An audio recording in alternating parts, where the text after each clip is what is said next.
Hi there, boys and girls. Welcome to another story time with Mr. Riddle. Today we're in the dining room, and we're going to read the story called Into the Sea. It's written by Brenda Guiberson and illustrated by Alex Berenzi. It's about one of my favorite animals, the sea turtle. Into the sea. Tip-tap, scritch-scratch. This tiny sea turtle is the last hatchling to break out of her leathery egg and crawl up the sides of the sandy nest. She is not much bigger than a bottle cap. It would make a good meal for a hungry seabird or a crab. But at this moment, at dawn, the crabs are resting in their muddy burrows, and the beach is quiet and empty. So you're hatching out? The turtle smells the sand and stares at the bright moonlight that glistens across the ocean. She rests a moment and then, like a wind-up toy, pulls herself quickly across the beach with her flippers. Always she heads straight for the silvery moonlight. Click, clack, click, clack. The crab pops up out of its burrow and sees the dark moving shape. But just in time, the turtle reaches the edge of the water, and a gentle wave splashes across her back to carry her into the sea. When sea turtles are small, their shells are still very soft and easy to eat.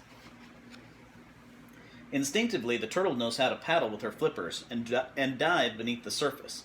She's still swimming hard when the sun moves into the sky. Every few minutes, she comes up for a breath of air. Her eyesight is much better in the water.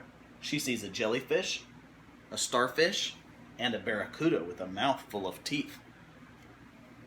You've probably seen this fish before when Finding Nemo. None of them see the turtle, however. Her white underside blends in with the shimmering white surface of the ocean.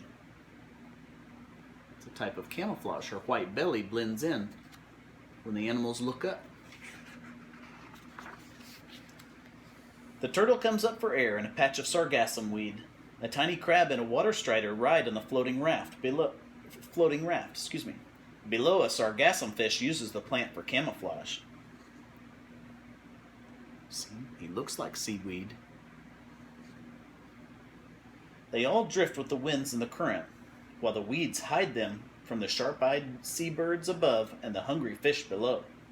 The little turtle floats around in this clump of seaweed for several months, eating tiny plants and animals called plankton. As the turtle grows, her shell grows with her, and it gets a little harder. She likes to dive down into the long streams of seaweed that grow on the ocean bottom. There, mussels and seahorses sift water for plankton to eat. When a strong current comes up, the seahorses grab onto the seaweed with their tails, while the mussels hold on fast to the rocks with thread-like feet. But the little turtle is not yet strong enough to swim against this current. She drifts away with the moving waters.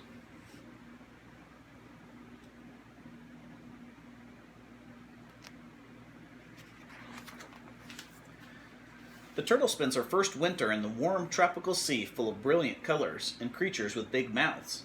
Like all sea turtles, she cannot pull her head and flippers into her shell for protection, but she finds many places to hide in the coral reef.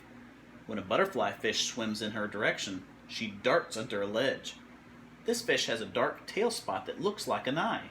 The turtle watches closely to see which end is the front and which is the back. Notice the eye spot at the back? Other fish would have a hard time telling which way is the fish going to swim. Is that the front? Which way is it going? In fact, if you look, there's another one we've seen before.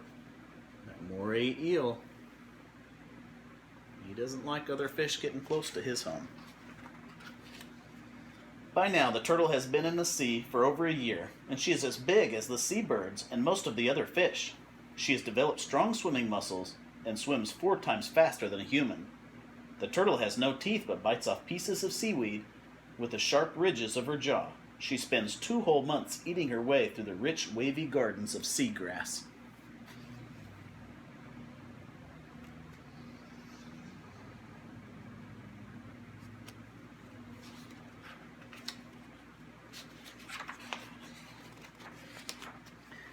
After several more years, the turtle grows into one of the biggest creatures of the sea. Sharks, however, are still a danger, and when one comes near her feeding area, she swims out onto a warm current far away from the shallow ocean shelf. She crosses the deep, deep water where sunlight cannot reach the bottom and seaweed cannot grow. There's not much to eat in the middle of the ocean, but she continues on her long journey living on the extra fat stored in her body. I don't think you'd want to meet up with that shark.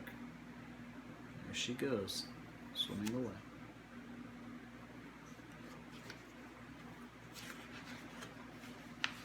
Even a big turtle can get very tired.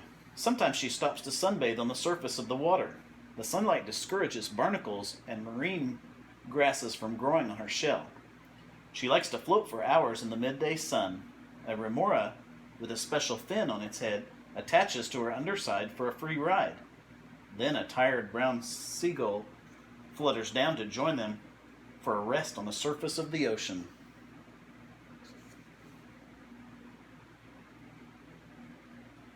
Just sitting on the back of that sea turtle. The turtle hears a humpback whale singing in the sea. She dives underwater and the bird flies away. As she passes a humpback whale swimming in slow circles and blowing a ring of thick she passes a humpback whale swimming in slow circles and blowing a ring of thick bubbles. Many small fish will get caught in the swirling, whirling water of the bubbles.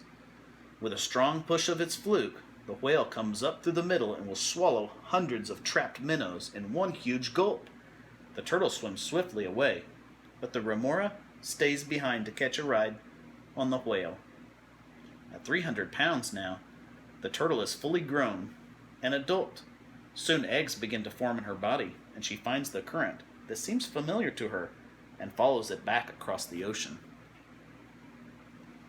See the bubble net that whale is making? The fish will stay in the middle, and that's where the whale will come up to try to eat them. Take a big gulp.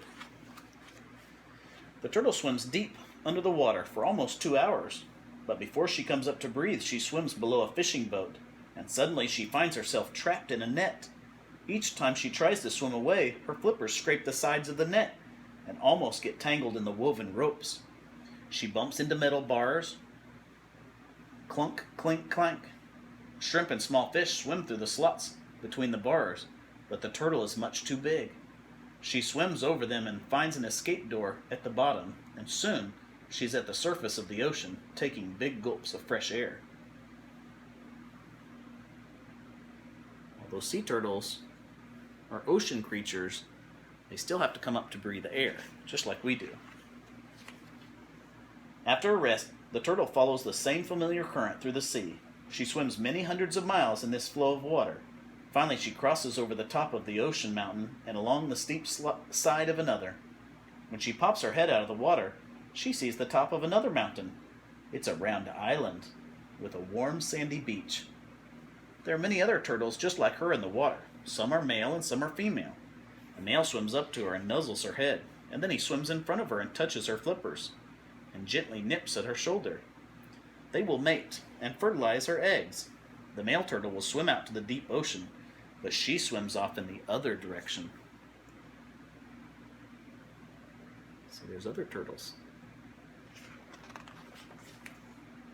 After more than 20 years in the sea, the turtle will return to land. She waits until nighttime when the tide is high to wash her in. She is slow and awkward as she pulls her huge body up onto the sandy beach. She does not see well on the land, and tears stream down her cheeks, as they do in the water, to help her body get rid of extra salt from the sea. She pokes her nose into the sand, and the turtle seems to know that she has come back to the same island where she was born. After all that swimming, they always remember where to come back. Slowly she drags herself across the beach. When she gets near a bush, she'll stop to rest, and then begin to dig a nest in the sand with her flippers. It is hard work as she scoops out a hole for her body and a deeper chamber for the eggs. Sand flies everywhere, covering her back and her head, and she works for over 3 hours, laying more than 100 eggs, and then covering them back up with sand.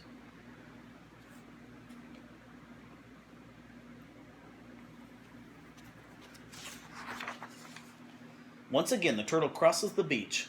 Waves sweep the sand off her back and lift her into the water. Her huge body feels lighter, and she sees clearly again. She leaves the sandy nest behind her. If nothing destroys the eggs, her babies will hatch in over 2 months. Perhaps one or two will get past the crabs and the seabirds, the fish and the fishing nets, and like her mother, they will return to lay eggs on the same sandy beach before making their way back to sea.